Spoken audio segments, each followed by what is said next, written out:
Alors c'est un devoir à partir du moment où on a le choix, et c'est une mitzvah qui vaut beaucoup de sacrifices, mais certainement pas sur le compte de la famille ou de quelque chose de spirituel. Depuis 2006, donc ça fait déjà 13 ans, et j'ai l'impression que c'était hier. Premièrement, pour sentir qu'on est chez soi, et ça c'est pas mal du tout. Et deuxièmement, pour vivre pleinement son judaïsme. Moi, de chez moi, je vois la tombe du prophète Samuel.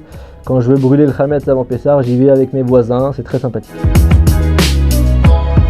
J'en ai qu'une, la seule raison mauvaise, c'est vraiment si on vous fait croire que c'est obligatoire et que vous le faites parce que vous êtes obligé. C'est justement brûler le Hametz avec mes voisins, non je plaisante. C'est l'accès déjà aux plus grands érudits.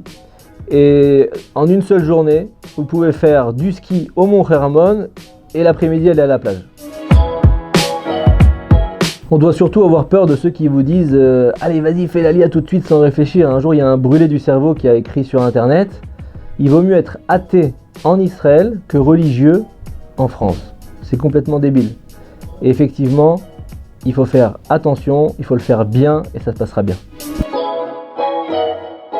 Alors apprends l'hébreu, c'est évident, mais n'essaye pas complètement d'écraser ta culture française parce qu'avec les Israéliens, c'est vrai qu'on est tous juifs, mais on ne se ressemble pas tous. Et Rabbi David conseille, à Bir Sira, conseille de prier ensemble et de garder un petit peu le même mode de vie.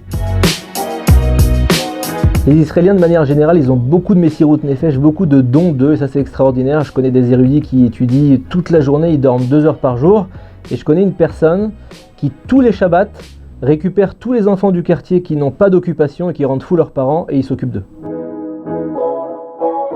En France, ça veut rien dire. En Israël, dans certains quartiers, ça veut rien dire. Mais dans certains quartiers, ça veut dire quelque chose et ça implique pour chaque kippa un mode de vie certain.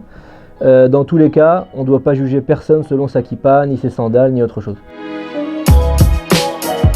Je connais pas beaucoup de gens qui n'ont pas ressenti quelque chose en étudiant ou en pratiquant la Torah en Israël. Après, c'est chacun son ressenti. On sait que la Torah vient d'Israël, mais chacun fait ce qu'il veut. Avec l'aide d'Hachem, on permet ici à des dizaines de personnes de faire vivre leur famille et d'étudier la Torah en Israël. Alors si ça peut nous être compté comme un mérite, Dieu merci. J'ai un cousin qui m'a dit que depuis que je suis parti de France, je suis encore plus présent en France avec Torah Box. La vérité, c'est que mon téléphone portable il est toujours en langue française. Je travaille en français, j'étudie avec des Français. Je mange un croissant à peu près tous les 6 mois. Le fromage, je demande qu'on m'en rapporte très régulièrement parce qu'il est catastrophique ici. Et une certaine politesse à la française.